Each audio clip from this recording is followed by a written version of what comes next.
हम आज जो है आज के इस सेशन में हम टेंस पढ़ेंगे। हम पार्ट्स ऑफ स्पीच देख चुके हैं, हम आर्टिकल भी डिस्कस कर चुके हैं। आज हम टेंस पढ़ेंगे, ठीक है। बहुत ध्यान से इस लेक्चर को देखना है। टेंस के रूल जो होते हैं उन सब चीज़ों को देखना है। अगर आप रूल्स को अच्छे तरह से ध्यान में रखोगे तो आपके लिए टेंस इजी हो जाएगा। टेंस से सेंटेंस कंपोज करना इजी हो जाएगा आपके लिए। रूल्स को ध्यान में रखना है, उस रूल्स पे बेस्ड सारे स्ट्रक्चर होते हैं। वो रूल्स स्ट्रक्चर के फॉर्म में हैं। कुछ रूल्स हैं किसके साथ क्या लगता है, किसके साथ क्या नहीं लगेगा, वो सब हम आज देखेंगे, ठीक है। तो आइए हम टेंस देखते हैं। आई होप कि आप लोग सब ठीक होंगे। टेंसेस है, टेंसेस कहते हैं टाइम को। टेंसेस कहते हैं टाइम को, जमाना। टेंस का मतलब काल होता है, ठीक है। भूतकाल, वर्तमान काल, भविष्यत काल, यानी कि past tense, present tense, future tense. तो आइए एक एक करके हम उसे देखते हैं।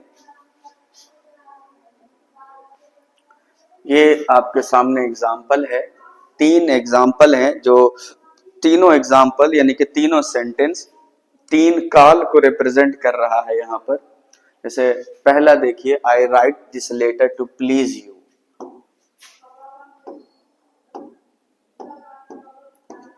आई write this letter to please you. मैं ये खत तुम्हें खुश करने के लिए लिखता हूँ। I wrote the letter in his very presence.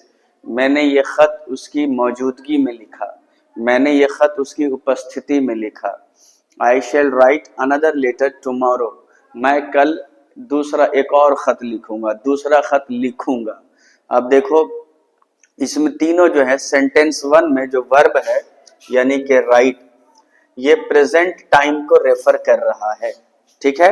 यानी कि जब प्रेजेंट टाइम को रेफर करना हो तो वर्ब का बेस फॉर्म यूज करते हैं, ठीक है। वर्ब का बेस फॉर्म यूज करते हैं, जैसे इस सेंटेंस में। वैसे आगे बताऊंगा कि वर्ब का बेस फॉर्म यूज होता है और वर्ब का फिफ्थ फॉर्म यूज होता है अगर प्रेजेंट टेंस में। हम थोड़ा सिंप्लीफाई करके देखते हैं कि पहले सेंटेंस में जो राइट है ना, ये प्रेजेंट टाइम को रेफर कर रहा है, ठीक है। सेंटेंस 2 में जो रोट है ये पास्ट टाइम को रेफर कर रहा है। सेंटेंस 3 में जो शैल राइट है ये फ्यूचर टाइम को रिप्रेजेंट कर रहा है, ठीक है। अब आइए हम देखते हैं कि तो इस तरह से हम कह सकते हैं, इट कैन बी सेड, ऐसा कहा जा सकता है कि वर्ब में रेफर टू, अ वर्ब जो होता है, एक वर्ब वो प्रेजेंट टाइम को भी रेफर करता है, पास्ट टाइम को भी रेफर करता है एंड फ्यूचर टाइम को भी रेफर करता है, बट विद डिफरेंट फॉर्म, ठीक है। उसका फॉर्म डिटरमाइन करेगा। फॉर्म से हमें, वर्ब के फॉर्म से पता लगेगा कि पास्ट टाइम को रेफर कर रहा है या प्रेजेंट टाइम को रेफर कर रहा है या फ्यूचर टाइम को रेफर कर रहा है। A verb that refers to present time, अगर वर्ब, एक वर्ब अगर प्रेजेंट टाइम को रेफर करता है तो हम कहते हैं कि ये प्रेजेंट टेंस में है, ठीक है। जैसे I write a letter, I cook food, मैं खत लिखता हूं, मैं एक खत लिखता हूं, मैं खाना पकाता हूं। I cook food.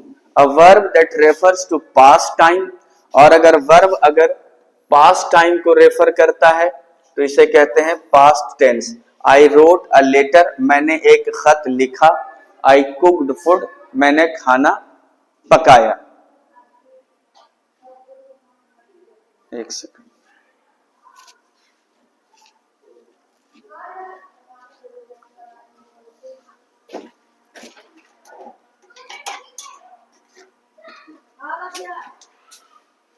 रिकॉर्डिंग है।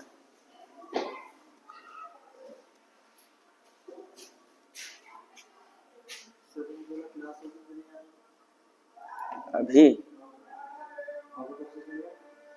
मैंने अभी शुरू किया है, मेरी 15-20 मिनट में खत्म हो जाएगी। हाँ, ठीक है। जब वर्ब जो है पास्ट टाइम को रेफर करता है तो उसे, जब एक वर्ब पास्ट टाइम को रेफर करता है तो उसे वो पास्ट टेंस में होता है। I wrote a letter, I cooked food, ठीक है। देखिए वर्ब का फॉर्म बदल रहा है, और जब एक वर्ब जो है फ्यूचर टाइम को रेफर करेगा तो कहेंगे कि ये फ्यूचर टेंस में है। ठीक है, फ्यूचर टाइम को रेफर करेगा तो कहेंगे फ्यूचर टेंस में है। I shall write a letter, I shall cook food, इस तरीके से होगा ये। 10 इस तरह से मेन जो है मेन टेंस जो है मेन टेंसेस 3 मेन टेंस होते हैं। ठीक है, present tense, past tense, future tense. The tense of a verb shows the time of an action और इवेंट, यानी कि जो वर्ब का जो टेंस होता है, the tense of a verb, verb का जो टेंस होता है वो टाइम ऑफ एक्शन बताता है, टाइम ऑफ इवेंट बताता है कि ये एक्शन, ये इवेंट कब हुआ, ये इवेंट आज हुआ, ये इवेंट कल हुआ था, या ये इवेंट कल होगा, ये बताता है। जो वर्ब जो होता है, वर्ब का टेंस यही बताता है। ठीक है, समटाइम्स, कभी कभी अ पास्ट टेंस में रेफर टू प्रेजेंट टाइम, कभी कभी ऐसा होता है because exceptions are always there, हमेशा अपवाद होता है, एक्सेप्शंस होता है। तो कभी कभी अ पास्ट टेंस में refer to present time and present tense में एक्सप्रेस फ्यूचर टाइम, कभी कभी ऐसा होता है क्योंकि एक्सेप्शंस है। तो पास्ट टेंस कभी कभी प्रेजेंट टाइम को रेफर करता है और प्रेजेंट टेंस जो है फ्यूचर टाइम को एक्सप्रेस करता है। जैसे आपके पास एग्जांपल है आपके सामने, आई wish I knew the answer, काश मुझे आंसर पता होता, काश मुझे उत्तर जवाब मालूम होता। इसका मतलब है जब आप ये कहते हैं कि I wish I knew the answer, आप एक्चुअली ये कहना चाह रहे हैं कि I am sorry I don't know the answer.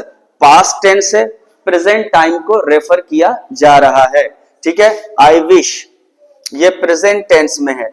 ठीक है, तो ये प्रेजेंट टेंस में, ये जो हमारा जो मेन सेंटेंस है आई न्यू द आंसर, ये आपका पास्ट टेंस में है, ये आपका पास्ट टेंस में है, but it refers present time. ठीक है, ये प्रेजेंट टेंस को रेफर कर रहा है। उसी तरीके से प्रेजेंट टेंस में सेंटेंस होगा, फ्यूचर टाइम को रेफर करेगा, रिप्रेजेंट करेगा। Let's wait till he comes. ठीक है, यानी कि क्या है, लेट्स वेट, चलो इंतजार करते हैं, कब तक, टिल ही कम्स, उसके आने तक हम इंतजार करते हैं। तो आया नहीं है अभी, आएगा। ठीक है, टिल ही कम्स, वो आया नहीं है, आएगा, तो फ्यूचर है यहां पर। तो प्रेजेंट टेंस से हम फ्यूचर को रिप्रेजेंट कर रहे हैं। ठीक है, जैसे क्या है, प्रेजेंट टेंस में एक्सप्रेस फ्यूचर टाइम, यहां पर प्रेजेंट टेंस, यहां पर जो पास्ट टेंस है वो फ्यूचर प्रेजेंट टाइम को एक्सप्रेस कर रहा है, और यहां पे प्रेजेंट टेंस में है फ्यूचर टाइम को एक्सप्रेस कर रहा है। ठीक है, तो ये एक्सेप्शंस हैं, और एक्सेप्शंस आपको हर जगह मिलेंगे, हर रूल में, हर ग्रामर के टॉपिक में एक्सेप्शंस हमारे लाइफ का पार्ट एंड पार्सल होता है। अब बात करते हैं हम प्रेजेंट टेंस की। प्रेजेंट टेंस क्या होता है? प्रेजेंट टेंस बेसिकली 4 तरह के होते हैं, हर टेंस 4 तरह का होता है। हम हर बात को 3 टेंस में कहते हैं, और उस हर एक टेंस को हम 4 तरीके से कहते हैं। ठीक है, जैसे सिंपल प्रेजेंट है, दूसरा प्रेजेंट कॉन्टिन्यूअस होता है, तीसरा प्रेजेंट परफेक्ट होता है, और फोर्थ जो चौथा होता है वो प्रेजेंट परफेक्ट कॉन्टिन्यूअस होता है। ठीक है, तो सिंपल प्रेजेंट टेंस हम देखते हैं one by one. Simple present tense को प्रेजेंट इंडेफिनिट टेंस भी कहा जाता है। इसका जो स्ट्रक्चर होता है वो अफर्मेटिव का जो स्ट्रक्चर होता है, यानी कि पॉजिटिव का जो सेंटेंस होता है वो subject plus V1 oblique V5, यानी कि वर्ब अपने पहले फॉर्म में होगा या वर्ब अपने 5th फॉर्म में होगा, या तो वर्ब V1 होगा या V5 होगा। वर्ब के 5 फॉर्म होते हैं। ठीक है, एक बेस फॉर्म होता है, अगर ईट को ले ले हम तो ये बेस फॉर्म है। ठीक है, उसके बाद होता है एट, ठीक है, उसके बाद होता है ईटेन, उसके बाद होता है ईटिंग, उसके बाद होता है ईट्स। ये 5 फॉर्म होते हैं, ये 5 शक्ल होती है वर्ब की। ठीक है, 5 फॉर्म होती है, ये बेस फॉर्म है आपका। ठीक है, बेस फॉर्म अपने वर्ब अपने ओरिजिनल में वो बेस फॉर्म में होता है। जो बेस फॉर्म होता है उसको पहला वर्ब का पहला फॉर्म कहते हैं, इसको सेकंड फॉर्म कहेंगे, इसको थर्ड फॉर्म कहेंगे, इसको फोर्थ फॉर्म कहेंगे और ये फिफ्थ फॉर्म है ये। तो प्रेजेंट टेंस के अफर्मेटिव स्ट्रक्चर में या तो ये लगेगा या तो ये लगेगा, ठीक है। आगे हम बताएंगे किसके साथ ये लगेगा, किसके साथ ये लगेगा। Subject plus V1 oblique V5 plus object plus other words, other words में कुछ भी हो सकता है, ठीक है। ऑब्जेक्ट किसे कहते हैं? सब्जेक्ट कहते हैं काम करने वाले को, the person who does the action, ठीक है। वर्ब कहते हैं एक्शन को, ठीक है। एंड द ऑब्जेक्ट किसे कहते हैं? The thing that receives the action, जो चीज एक्शन रिसीव कर रही है उसे ऑब्जेक्ट कहते हैं। जैसे आई ईट अ मैंगो, तो खाने वाला मैं हुआ, ठीक है। खाने वाला आई है और ईट खाने का काम हो रहा है, क्या खा रहा है? अ मैंगो, तो ये खाने का काम मैंगो पे खत्म हो रहा है। ये एक्शन रिसीव कौन कर रहा है? मैंगो कर रहा है। एक्शन करने वाला कौन है?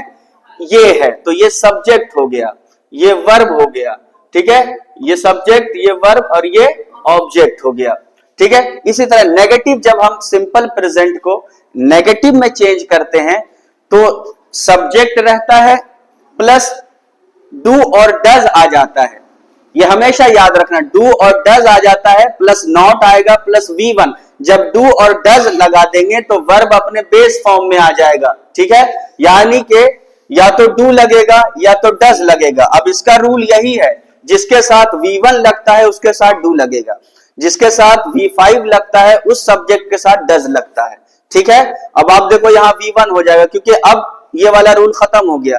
इंट्रोगेटिव जब करेंगे तो डू और डज पहले आ जाएगा, फिर सब्जेक्ट, फिर V1, फिर ऑब्जेक्ट, फिर plus other words, plus interrogative mark जो क्वेश्चन मार्क होता है। Negative interrogative do oblique does plus subject plus not plus V1 plus object plus other words. अब आपको यहां पर एक कंसिस्टेंसी देखनी है, याद करने का निमोनिक्स है ना, एक मेमोरी ट्रिक होता है।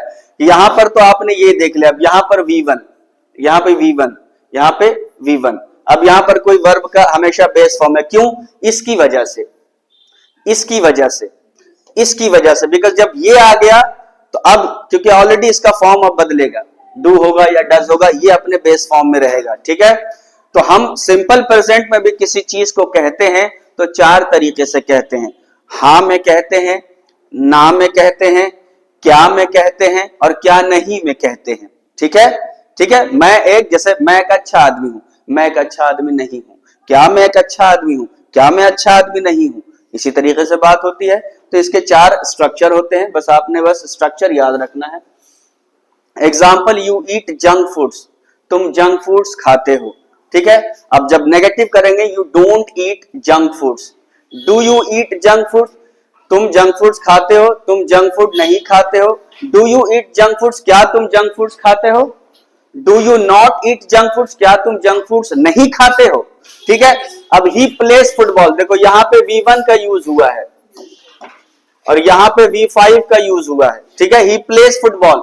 अब यहां देखो डू नहीं लगा, यहां डज लगा, तो जिसके साथ V1 लगेगा उसके साथ डू लगेगा, जिसके साथ V5 लगता है उसके साथ डज लगता है। He does not play football, does he play football, does he not play football. अब देखो V1 और V5 किसके साथ लगता है। V1 का यूज हम I के साथ करेंगे, V के साथ करेंगे, यू, दे, या अगर सब्जेक्ट प्लूरल हो, हर जगह I नहीं होगा, हर जगह V नहीं होगा, हर जगह यू नहीं होगा, हर जगह दे, कहीं पे नाम होगा, कहीं पे देयर होगा, कहीं पे इट होगा, कहीं पे रमेश होगा, कहीं पे रमेश एंड सुरेश होगा, कहीं पे रमेश, सुरेश एंड महेश होगा, ठीक है। तीन नाम हो सकते हैं, कहीं पे दीज होगा, कहीं पे दोज होगा। तो इस तरीके से ये सब प्लूरल सब्जेक्ट में आ जाते हैं, ठीक है। सुरेश अगर होगा तो सब्जेक्ट सिंगुलर में आ जाएगा वो। यूज 5 ही के साथ करेंगे, शी के साथ करेंगे, इट के साथ करेंगे, यहां पर आप देयर भी ऐड कर सकते हैं, ठीक है। डमी सब्जेक्ट होता है ये, या सब्जेक्ट सिंगुलर। अब सिंगुलर मतलब एक, एक से ज्यादा हुआ तो प्लूरल, सिंगुलर तो एक, तो उसके साथ V5। सिमिलरली डू, देखो I के साथ, V के साथ, यू के साथ, दे के साथ, सब्जेक्ट प्लूरल के साथ। डज ही के साथ, शी के साथ, इट के साथ, सब्जेक्ट सिंगुलर के साथ। बस ठीक है, ये याद तो ये याद, ये याद तो ये याद, ठीक है। नाउ प्रेजेंट कॉन्टिन्यूअस टेंस, उसमें हमने क्या कहा, मैं खाता हूं। इसमें हम कहेंगे मैं खा रहा हूं। अभी है, चल रहा है, अब वो मैं खाता हूं, तो मैं खाता हूं इंडेफिनिट नाम है उसका, सिंपल प्रेजेंट भी कहते हैं और इंडेफिनिट भी कहते हैं, क्योंकि पता नहीं है ये खाता है, अभी खा रहा है कि नहीं खा रहा मालूम नहीं, ये खाता है इतना मुझे मालूम है कि ये खाता, अभी खा रहा है कि नहीं खा रहा, इसलिए इंडेफिनिट कहते हैं। कब? प्रेजेंट बता दिया कि अभी की बात है, करेंटली, यानी कि ये खाता है, खाता था नहीं, ये खाता, अभी भी खाता है, अभी खा रहा है कि नहीं खा रहा है, इसीलिए उसको इंडेफिनिट का नाम देते हैं। भाई इतना डिटेल में जाने की जरूरत नहीं है तुम लोगों को। कंटिन्यूअस टेंस, खा रहा हूं, तो इसका स्ट्रक्चर क्या होगा? सब्जेक्ट इज एम आर, ठीक है, वर्ब का fourth form, object other words, negative करेंगे इज एम आर के बाद नॉट ऐड कर देंगे, V4 plus object plus other word, फिर इज एम आर पहले जाएगा, फिर सब्जेक्ट, फिर V4 object plus other word, फिर is am are plus subject plus not plus V4 plus object plus other words. अब देखो हेल्पिंग वर्ब के बाद सब्जेक्ट आता है, फिर नॉट आता है नेगेटिव इंट्रोगेटिव में, लेकिन अब आप कॉन्ट्रैक्टेड फॉर्म में लिखेंगे आप तो नॉट और हेल्पिंग वर्ब एक साथ आ जाता है, लेकिन जब आप कॉन्ट्रैक्टेड फॉर्म में नहीं लिखेंगे, यानी कि शॉर्ट एंड फॉर्म में नहीं लिखेंगे, इस तरह नहीं लिखेंगे, तो ये सब्जेक्ट के बाद ही आएगा, ठीक है। ऐसा नहीं कि पहले नॉट लगा देना है, उसके लिए एक रूल होता है, कॉन्ट्रैक्टेड फॉर्म में शॉर्ट एंड फॉर्म में होना चाहिए। अब यहां पर एक चीज देखो, यहां पे वर्ब अपना फॉर्म नहीं बदल रहा है, जरूरत नहीं है, ठीक है। अब आप देखो कि वहां भी क्या है, प्रेजेंट टेंस में जब नेगेटिव करते हैं तो एक हेल्पिंग वर्ब आता है, डू और डज, इंट्रोगेटिव करते हैं तो डू और डज हेल्पिंग वर्ब आता है, ठीक है। यहाँ पे हेल्पिंग वर्ब ऑलरेडी अफर्मेटिव में मौजूद है, तो फिर हमें कहीं से बोरो करने की जरूरत, लेकर आने की जरूरत नहीं है, हमें कहीं से इंपोर्ट करने की जरूरत नहीं। इंपोर्ट करते हैं तो टैरिफ देना पड़ता है, टैरिफ देते हैं तो फिर क्या होता है, डू और डज का V1 V5 का कॉन्सेप्ट मर जाता है। यहाँ पे ऑलरेडी है, इनहेरेंट है, यहाँ पे मौजूद है, यहाँ पे है, तो हमें वर्ब के बेस फॉर्म को बदलने की जरूरत नहीं है। ये सारे वो फंडे हैं याद करने के जो कॉमन सेंस से आता है, ये दिमाग लगाने से, किताबों में नहीं होता, ठीक है। वो कहते हैं ना, वो किताबों में दर्ज था ही नहीं जो सिखाया सबक जमाने ने, तो हर बातें किताबों में नहीं होती हैं। तो नेगेटिव ये होगा, इंट्रोगेटिव ये होगा, और नेगेटिव इंट्रोगेटिव ये होगा, ठीक है। हम इसका मतलब क्या निकलेगा, you are eating junk foods, तुम जंक फूड्स खा रहे हो, ठीक है। यू आर नॉट ईटिंग, तुम जंक फूड नहीं खा रहे हो। क्या तुम जंक फूड खा रहे हो? क्या तुम जंक फूड नहीं खा रहे हो? टोन भी बदलता है बात करते वक्त, ठीक है। क्या तुम जंक फूड खा रहे हो? क्या तुम जंक फूड नहीं खा रहे हो? क्या मैं वहां नहीं था? तो नेगेटिव भी है, इंट्रोगेटिव भी है, ठीक है। ही इज प्लेइंग फुटबॉल, वो फुटबॉल खेल रहा है, यू के साथ आर लगा है, ही के साथ इज लगा है। He is not playing football, is he playing football, is he not playing football. I am reading a book, am लगा आई के साथ, मैं एक किताब पढ़ रहा हूं, I am not reading a book, am I reading a book, am I not reading a book. अब इज एम आर का यूज हमें बस देखना है, इज लगता है ही के साथ, शी के साथ, इट के साथ, या कोई सब्जेक्ट सिंगुलर होगा, सिंगुलर सब्जेक्ट होगा तो इज लगाएंगे। आर यू के साथ, वी के साथ, दे के साथ, सब्जेक्ट अगर प्लूरल होगा तो आर लगेगा। एम सिर्फ आई के साथ लगता है, क्योंकि मैं जा रहा है ऐसे तो कोई नहीं बोलता, मैं जा रहा हूं ही बोलता है, और एम का मतलब हूं होता है, ये सिर्फ आई के साथ ही जा सकता है। प्रेजेंट परफेक्ट टेंस तीसरा जो होता है, प्रेजेंट परफेक्ट टेंस होता है। तीन प्रेजेंट टेंस में 4 टाइप के टाइम होते हैं, ठीक है। प्रेजेंट परफेक्ट टेंस, इसमें काम बिल्कुल कंप्लीट हो चुका है, खा रहा है नहीं, खा चुका है, ठीक है। तो अफर्मेटिव सब्जेक्ट और plus has oblique have plus V3 plus object plus other word, has have जब भी लगेगा तो वर्ब का थर्ड फॉर्म होगा, ठीक है। इस स्ट्रक्चर में हर जगह नहीं, I have to eat a mango, इसका मतलब होता है मुझे आम खाना है, एक कंपल्शन है वहां पर, है ना। अब मजबूरी है, खाना है, मुझे जाना है, मम्मी ने बोला तब तो जाना ही जाना है, तो ये तो वहां पर हैव टू आ रहा है, जब टू आएगा तो वर्ब अपने बेस फॉर्म में हो जाएगा, इन्फिनिटिव का वहां पे रूल आ जाता है, ठीक है।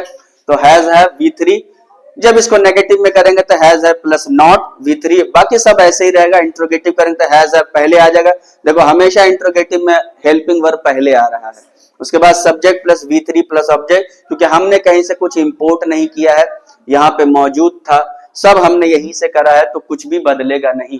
बाहर से जब कोई आता है तो थोड़ा सिस्टम बदलता है, ठीक है। घर घर ही क्या है, यहीं पे सब कुछ करना है, तो सिस्टम नहीं बदलता, उसी में एडजस्टमेंट होती है। बता रही समझ में?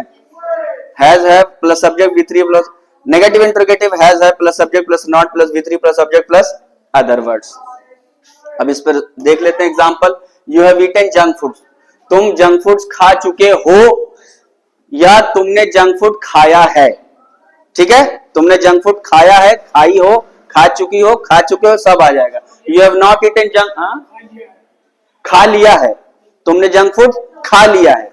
ठीक है, खा लिया है ज्यादा अच्छा है ये, और इसमें और कम परफेक्शन आ रहा है इस वाले में। ठीक है, you have not eaten junk food, have you eaten junk food, have you not eaten junk food, he has played football, he has not played football, has he played football, has he not played football। अब you के साथ have लगा है, he के साथ has लगा है। has he के साथ लगेगा she it, या सब्जेक्ट सिंगुलर है। have I के साथ, we के साथ, you के साथ, they के साथ सब्जेक्ट प्लूरल है, तो have लगेगा। प्रेजेंट परफेक्ट कॉन्टिन्यूअस, परफेक्ट भी है और कॉन्टिन्यूअस भी है, चल भी रहा है, जारी भी है। Subject plus has oblique have plus been plus V4। अब देखो हैज हैव भी है, V4 भी है, कंटिन्यूअस भी है, और ये बीन आ जाने से परफेक्ट का भी सेंस आ रहा है, क्योंकि ये बी जो है, ठीक है, ये बी है ना, ये जो बी होता है होना, इसका पास्ट होता है वॉज वर। ठीक है, इसका थर्ड फॉर्म होता है बीन, इसका फोर्थ फॉर्म होता है बीइंग, और इसका फिफ्थ फॉर्म होता है is am are.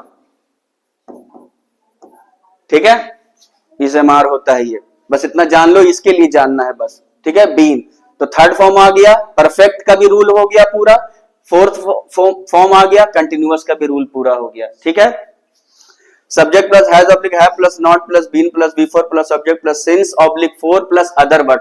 Since oblique 4 भी बताऊंगा किसके साथ लगता है, किसके साथ 4, किसके साथ सिंस। तो ये आपका नेगेटिव का है, ये आपका इंट्रोगेटिव का है। हैज ऑब्लिक हैव पहले आ जाएगा, सब्जेक्ट बाद में, फिर बीन, ठीक है, फिर V4 object plus since oblique 4 plus other words. Negative interrogative में has oblique have plus subject plus not plus been plus V4 plus object plus since oblique 4 plus other words. Example, I have been playing football since 2005। मैं 2005 से football खेलता आ रहा हूं। Actual इसका जो translation होता है, मैं 2005 से फुटबॉल खेलता आ रहा हूं। अगर कहेंगे खेल रहा हूं तो 2005 से ये रुका नहीं है, खेल ही रहा है अभी तक, बदल जाएगा सब कुछ, है ना। सही जो होता है खेलता आ रहा हूं, कॉन्वर्सेशन में बोल देते हैं चलता है, बट एक्चुअली में यही होता है। I have not been playing football since 2005.